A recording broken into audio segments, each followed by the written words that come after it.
is your salary expectation? What is your salary expectation? That's what I want to do in this video. So until this point, I believe you have followed about the teacher interview related episode 1 and 2. So this is the third episode, and I'd forgotten about some of the technical questions that were asked in my subject areas. Like in Kiswahili, they also asked about what distinguishes, or rather what are the characteristics of a quality composition, insha, sifa za insha bora, the one that will score highly, So basically, of course, you expect the handwriting to be superb, ule mwandishi ambao umetumiwa unapendeza. You also look at the punctuation. Mwanafunzi ameakifisha vipi? Ikiwa hajafanya uakifishaji, ameandika kazi yake iko poa, basi hataweza kupata alama zote. Lakini ikiwa ameweza kuakifisha vizuri hivi kwamba unampata, basi atapata na kutuzwa alama nzuri. Another characteristic, of course, you expect is that there is flow of ideas, kuna mtiririko mzuri wa mawazo na kuna kuoana. You can clearly see there is an introduction, there is a body, and there is a conclusion to this. You're just not trying to figure out what the student was trying to explain. You also try to look at the language. It is understandable, it's simple, yet a bit decorative, so the message is passed in a manner that is enticing even to read. It must be having a title, such kind of things. So if I can top up, it responds to the question that was asked. A student who has written a good insha, but it's not responding to the question they have been asked, will score a 0. Umejitungia swali lako, basi hauna budi kupata alama ya nugu sufuri. Naam. You also try to look at the way the paragraphs have been arranged. Is this person just doing the work without doing proper paragraphing? So that is basically what was supposed to be responded to. There was also the question about the role of culture as far as the story Mzimu wa Kipwerere is concerned. Uweze kueleza nafasi ya utamaduni katika msimu wa Kipwerere. So, that question was a bit tricky, and I think what one should do when you're faced with a question, you don't understand it, ask a question to qualify it. So you can ask, if I'm getting you right, you want to know perhaps do you want to know about this? So that you know what they're looking for instead of wasting each other's time. Okay? Yeah.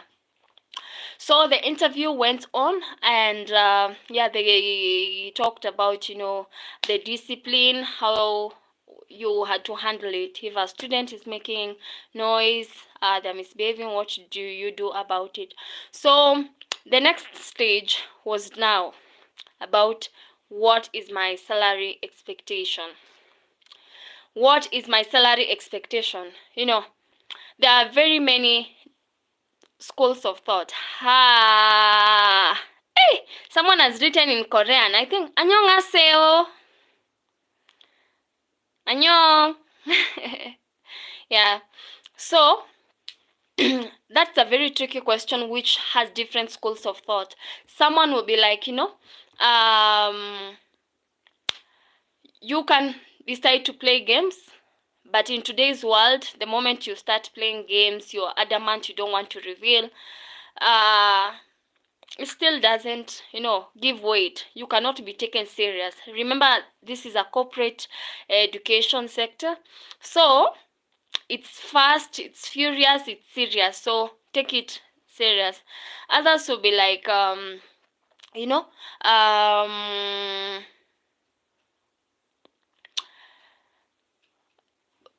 you give a given quote, sorry, yeah, you quote a given figure, but you realize you must have done a specific research that informs the amount that you have quoted. So, for example, I say I want 70 to 80K, and previously maybe they had asked you to give the amount that you are earning in your previous to current post. The moment you mention it, you have thrown out your negotiation power, especially if it was lower, because they will be at this point wondering, are you competent enough? Like, why do we have now a big range? Why should we compensate you in this case? Why do you want more? So are you in the business of course, we all want a better financial life, but I can say the starting salary right from the time you started that teaching career will determine how long you stay to advance. If you are able to negotiate for much, you'll take a shorter period to negotiate for better salaries. If you quoted something like 10,000 and at some point you want around maybe even 50,000, within maybe the same organization, it will mean like you will have to pump in a lot of energy. You will have to go for workshops, seminars, advance your studies, and you take a longer time to reach where you want, unlike someone who from the word go, they say this is what I want. So yeah, about that, you can decide to say what you want. Again, if you decide to underquote what you were earning previously, they could start raising questions, unless maybe it's an opening, you are doing something else. Let's say I've been in the research, I've been a research assistant and I've been earning 100,000, and this time I'm going to where my career is and I'm quoting 50,000. I will have to provide a reason as to why I am downgrading to that level instead of upgrading. Perhaps I'll be telling them I'm interested in getting the experience and not necessarily being motivated by the financial aspect as much as it's important. You get? So if you're asked about the salary expectations, you need to be tactical when answering that question. So before I go to what you should be answering, let me give my views on whether you should disclose or not disclose your salary, the previous that you are earning, the previous remuneration. So like in my case, they were like, so how much were you earning in your previous station? And silly me quoted the exact amount, and they were asking, is that gross or is that net? You see, you find these questions are starting now to get more intense. So there are very many ways you can decide to answer that question. You can decide not to disclose at all and tell them, you had signed a non-disclosure agreement, NDA, because in any case, even when you research for most of those institutions, you find they don't disclose the amount that they are paying their workers. So why do they want you to disclose? And number two, that's a toxic trait. I know there are people who will have a different opinion and they'll be like, but they're trying to gauge. Listen, an employer doesn't need to remunerate you based on your past salary history. Based on your salary history. They don't. By the time they were advertising for that job, they had a budget for that post. Not only did they have a budget, they can know where your worth is. And by the mere fact that you presented your resume, you sent it, and they called you, that was a calling card. Now we should not be talking about your salary history. We should be speaking about your salary expectations. So know your worth. Know your worth. Don't act so desperate. Yeah, bills will be there, the economy is bad, but don't act like you are so desperate for something. And I believe this is why most people end up working in toxic environments, because you don't know even what you want in the first place. Yeah. So also be mean with that information. You can have other ways you can decide to tackle that question about your previous salary. Yeah. And what I can say is never disclose your current or past salary to a potential employer. Never, ever, ever, ever, ever, ever. It's none of their business. It's none of their business. Yeah. And I'll tell you later in another live or along the way. One, that's it's confidential information. It's yours and yours. It's your business. So why are they interested in knowing? And number two, the moment they're asking such a question, I think they're just lowballing you. Even if they had a higher budget for that post, the moment you have said, maybe you have underquoted, you have said what you were earning previously, probably they'll just pay you the bare minimum. You not be compensated for your true worth. And that's, you see how you'll have lost money. Even the negotiation age goes. It just goes like that. Yeah. So if you don't want the negotiation power to be thrown out of the window, you can decide to not disclose such information. Learn to zip your mouth on some things. Yeah, just be firm and strict.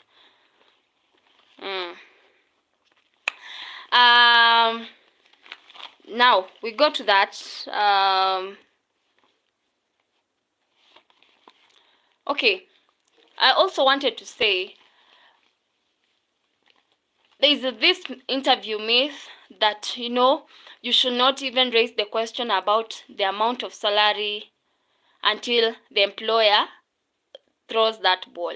But the unpopular opinion I have is that you can ask that question from the word go. Right from the time they even gave you that call, hey, Miss Kerubo, we are inviting you for the interview. Feel free to even ask what their package is so that we save each other's time. There's no point, for example, to travel, to waste a lot of time and energy, sleeping in vehicles, risking your life in the name of jobs, just going for physical jobs, when you could have perhaps done even an online interview to cut even those costs. And that's why, to some point, I love those people who are like, they advertise and they give the salary budget that they have. Like there's this school, I think it was in Kitui. I saw the advert and I asked the guy who, I just inboxed him and I was like, hey, you wanted someone, how much is it? And he was like, we have a budget of 13,000. And I cancelled it from the word go. I was so courteous and professional while, rejecting that job offer, because I'm looking at different things.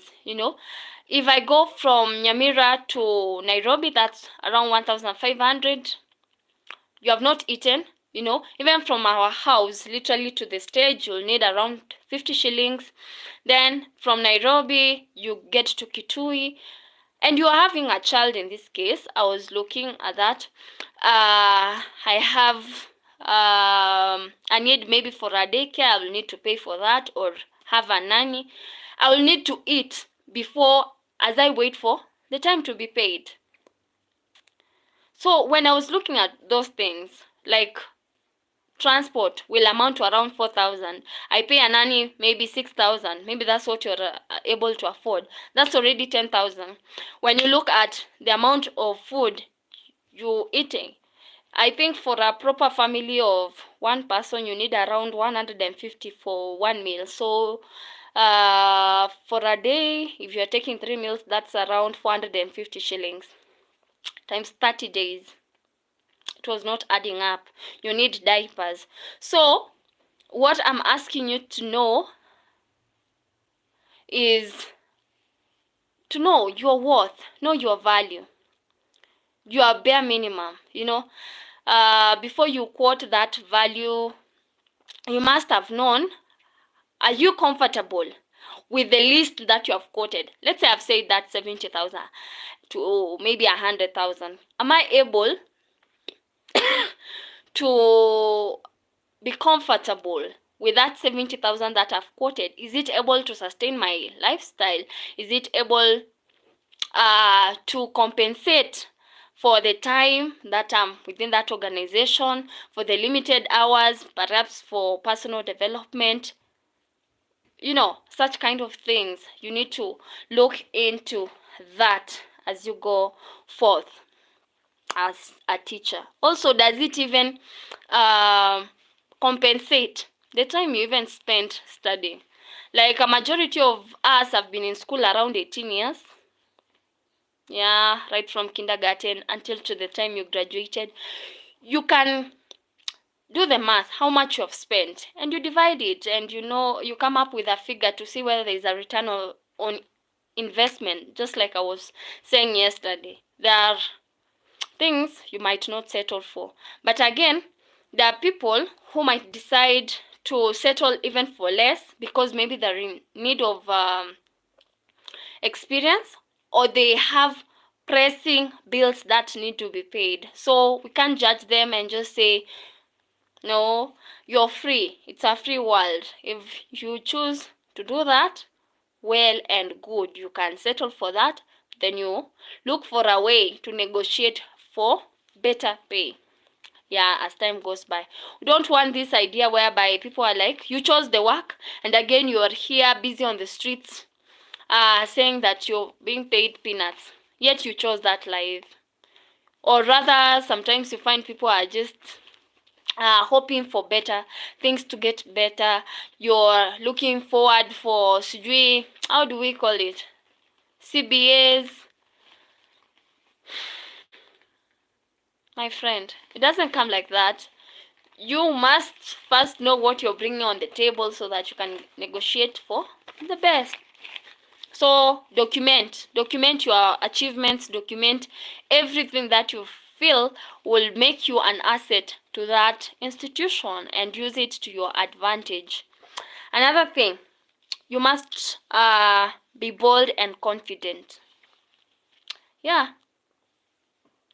Sometimes, like I was telling my uncle, because I had quoted around 35, it was like, this is a metropolitan area, so you should have quoted even around 70,000. 35 will work for someone maybe in a rural area. And come to think of it, he was so right. And he was telling me about instances where they have employed people even who have lower educational qualifications, but they had a better negotiation power. Even the confidence that they exuded in saying, I want this, they are so bold. So be bold in articulating your value, what you're attaching it. I remember this time Amakove posted about her card. Yeah. So some people were mad that she was asking even 100,000 for consultation. But she knows what she's bringing on the table. So it was so right for her. And that was even per hour. So it's up to you. If you want to underquote, if you want to overquote, it's really up to you. You know what you want for yourself. Another thing, be sensible. Be realistic. And by realistic, it means that you must have done your research to know how much people in your level, with your experience, with your education qualifications, around your location, and on the global scale, how much they are earning. How much is being paid to someone working in a given organization. And that's why I was talking about networking. So be networking so that you are able to have first-hand information even concerning things as salaries. I know some will be like, maybe Gary will come after me, or someone will be like, yeah, it was just enough to give me a comfortable sleep. Some will be like, yeah, the money is good, but they don't quantify. So be open to networking and researching so that you know how much you want. So be prepared. You don't want to lose the money because of carelessness, being underprepared. Because the moment you are underquote, what happens is that you lose money. Yeah, and you come to feel conned when you realize there's someone within your department you employed around the same time doing the similar jobs. Sometimes you're even a high achiever and you are earning less because you didn't have good negotiation power. So yeah, and you're the one who chose it. Again, if you decide to overquote, you might appear arrogant or ignorant. Arrogant in the fact that people will be like, that's too much. Someone will also assume that you're ignorant, like you're not in touch with the way things are on the ground, especially if you're now targeting schools like in the public schools, in the public sector, the government schools. For them, they have a bit tight budget, considering the things like the BOM is not part of the capitation that is given. So they literally, the management has to bring money, outsource money from different sources, from here and there. They pull together, then they're able to pay you. Sometimes it will mean that you're signing up for delayed salaries. So no, what you want, ladies and gentlemen. Yeah, is there anything I'm forgetting? No. I wanted to say, as you go to that interview and you expect that question, some will freeze about what is your salary expectation. Be sure to do your homework, do your assignments, be positive as you go there, and be open-minded. You don't want to be shut out of an opportunity because of figures to numbers too. So yeah, be open-minded. Go there with a collaborative mind that you are able to negotiate. Yeah. So what are the answers? How can you frame your answers to such questions? For example, you can tell them, I would love to know your budget, salary range, because I don't understand the full scope of this role at this point to accurately price myself. If I can pardon, I would love to know your budgeted salary range because I don't understand the full scope of this role at this point to accurately price myself. And this happened to me. You go to an institution, you are just thinking you're just going to be a subject teacher, and you find there is more that you need to do, beyond the classroom teaching. Maybe you're assigned extra roles like being a class teacher, and that means that like if we have class assemblies, like maybe on Tuesdays, you'll have to come earlier than usual. Apart from coming early to school on assembly days, you'll have to come earlier to school on the class assemblies to address your children. You'll have to come early to school than usual to even take the register, before the first lesson. and no one cares. Whatever time you came, you must take the register, and at the same time you must prepare for your lesson. So you must know the scope.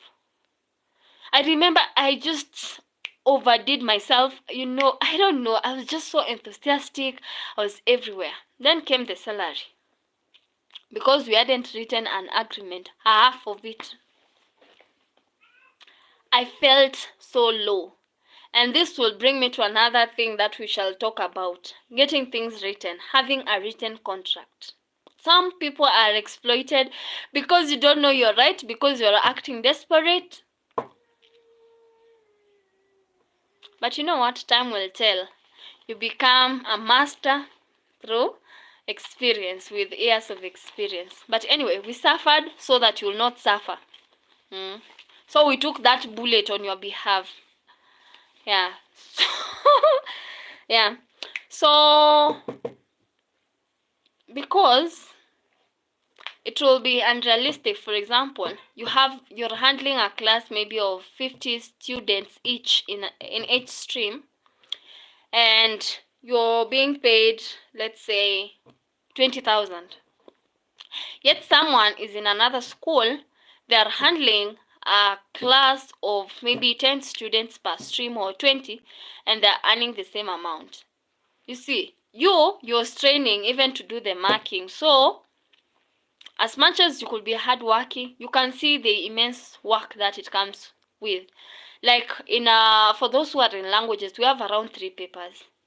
If you imagine you have 50 scripts, paper 1, paper 2, paper 3, that's already 150 in one stream. And you're teaching perhaps across the forms. So you'll see, you will not have been compensated your true the efforts that you have put in. So that's why you can be like, okay, so because of that. But I was thinking, you can go ahead to tell them, I was thinking of this value, maybe a range of 60 to 70,000. Yeah. Another way you can frame your answer is that I'm looking for a competitive figure that reflects my qualifications and experience. Tentatively, you give your quotation. Yeah. Especially if you're asked, why did you leave a certain station, and you told them you wanted a better pay. So I think this is the point you also need to remind them. You are here for the money, but this might again reflect badly on you. They'll be like, you're after the money only. Dochi, poop, what is that? I don't understand. Okay, so in such a case, if you have decided to tell them that you are after the money, which is okay, also try to help them figure out that you are the perfect fit. You are there to solve their problems. You are the aspirin to their headaches, and you are worth and deserving of that figure. So I'm asking you to sell yourself. Those workshops you have attended, those seminars, those extra certificates, especially co-curricular, that unique selling point, get to make sure it is in their head. Yeah. Another thing you can tell them, I believe, though this sounds rude, I believe there's a budget set aside for the role, and I would like to hear so we can reach an agreement. Yeah. So it depends. If you have to use that statement, I believe you'll have to now use a polite tone, Yeah. But there are people like me and the rest who'll be like, remuneration is not necessarily based on your salary skills as per the organization. Yeah, sometimes it has to be on your own terms. You'll be telling them, okay, so that's what you have. I learned that from Beryl Wanga, Itindi. Yeah, You even tell them, okay, fine, that is the amount you want. Maybe they're quoting 25,000. You tell them, it's okay, but I'll be doing it maybe on part-time. I'll be coming on weekends. Yeah, because at the end of the day, you also need to look at the amount that is there, and is it matching your career goals? Maybe you want to go for a master's, let's say in Kiswahili, or rather, let's just use geography. In most schools, universities at master's level, it's between 258 to 500,000 per year. So let's say I want to do that master's in the next 1 year. I need to amass money, that will cushion me for the time, for the fees, as well as the time I'll be in the field and other inconveniences. So you need to cater in for that. Yeah. Or if that is the salary they're having, the salary scale, what are the other perks attached to it? Do they have medical allowances, commuter allowances, accommodation? Because what I heard from my potential employer, what they were really talking about is more of deductions. You're being told, yeah, we have NHIF, it's going, NSSF, and that was okay, yeah, because that's what the law expects of them. Yeah, and it's to caution you, like especially for the health insurance, the SHIFSHA. As much as I'm not a big fan of it, it's still okay. At least you are assured of free medical care in case of anything. Another thing you can say is that you was thinking of this figure, but I'm open to negotiation. Yeah, I'm open to negotiation for the highest amount possible. Yeah. So that is it all about when you are asked questions concerning what is your salary expectation. For some, they'll be like, you just let them mention first. And truth is, some don't mention. They just keep quiet. Yeah, they remain quiet about it. So be prudent as you go there to answer that question.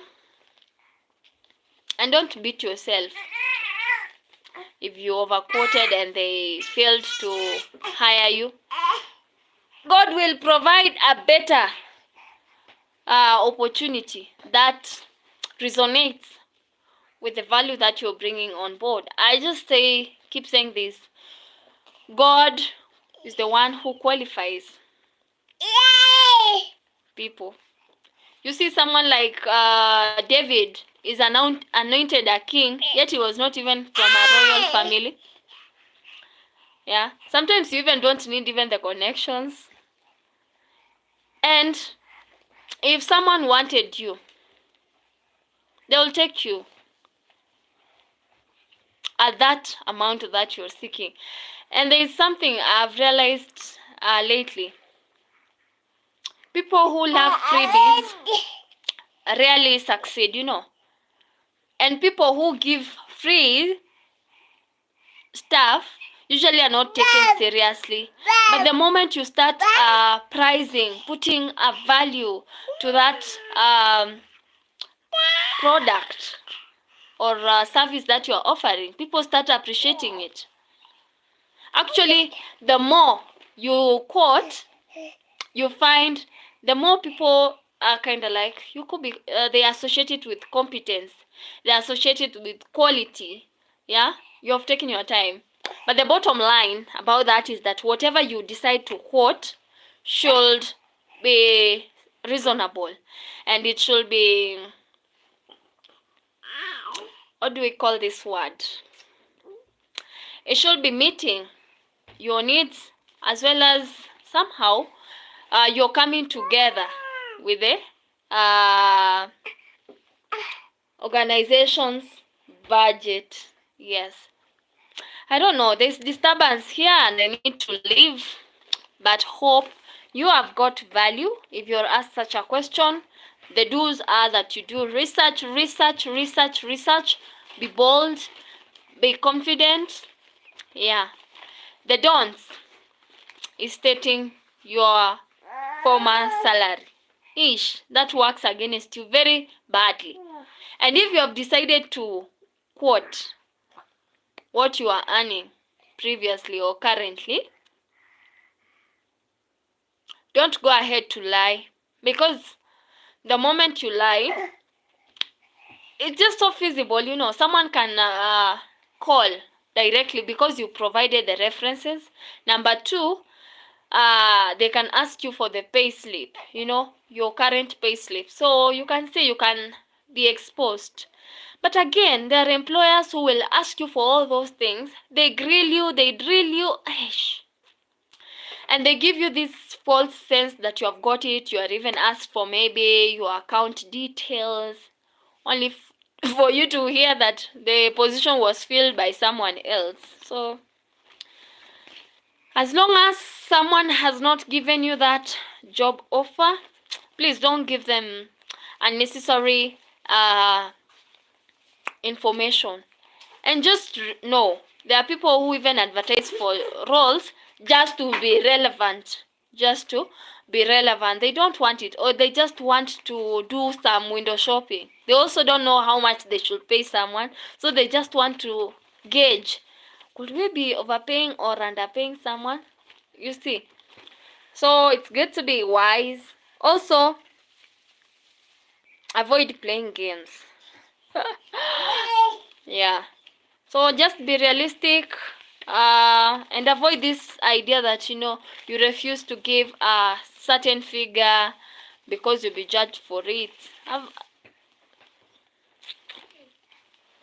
It's terrible. Anyway, the corporate world is so brutal,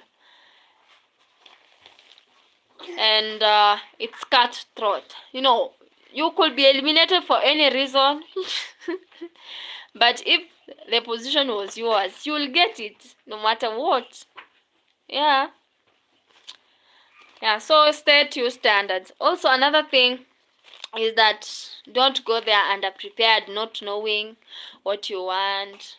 Do your research. That's the bottom line. So I want to cut that video there. Then the next live, I'll be tackling the question, tell us about yourself. So until then, I look forward to 2,000 subscribers. I look forward to hearing from you. What are your thoughts? What has been your experience? Have you ever been asked that question? What is your salary? What did you tell them? What's your salary expectation? What were you earning before? And how do those questions make you feel? I just want to hear from you. Because at the end of the day, we are here not to play. And if we are here to play, we must be on top of the game. We must raise our game. And as you ask for that salary that you are quoting, I will say, let it match also with your potential, how much you're able to deliver, so that the employer does not also feel like they have been conned. Hujma. Yeah. Ooh. Because in any case, what they're looking for is your readiness. Do you have knowledge about your industry? Do you have knowledge about the organization, their culture? And you having realistic expectation. They're also looking for other values, like, are you honest? Are you transparent? Like, I think by someone asking what you earning, in as much as it's transparent, I don't think you can decide not to be. Kwani watafanya nini? What is the worst that can happen? Just saying no. Being rejected, you can as well do reject that email also and tell them, you know what, I got that rejection email, but I've also decided to reject. I'm coming to work. Yeah. Be serious. It's that serious. Yeah. So yeah, you decide to even offer free work if you're really, really, really interested. And along the way, they will have no option but to pay you. Yeah. So let's normalize from the word go, both as employers and employees having our bare minimums. Yeah.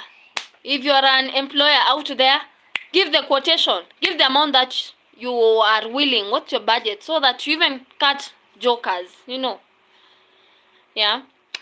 Also for the employee, you can ask as early as possible the amount they are requiring or they are budgeting, so that you know whether it's a perfect fit or not. There's no point of wasting time only to find that you're not being as you would wish. Okay. And I would love to say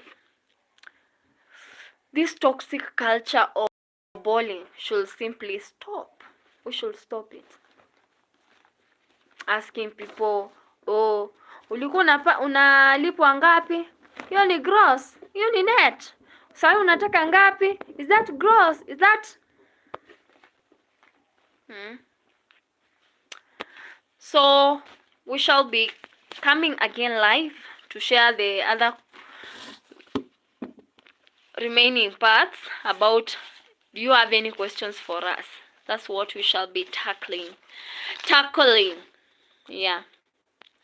Also, how do you say that? I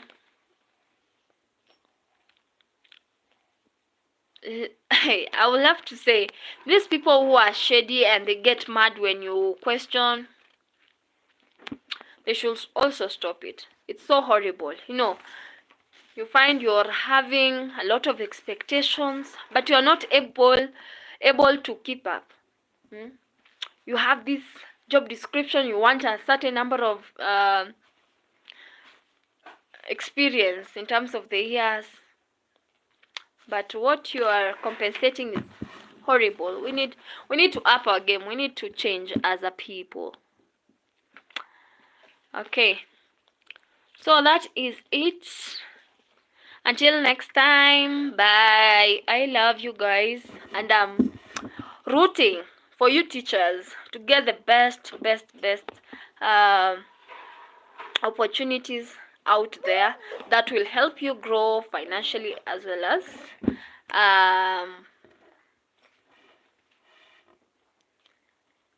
career wise. Yeah. And whatever, everything, you just get to grow. So I'm also rooting for you to have favor with God and men. Yeah. Ruth Kerubo is out.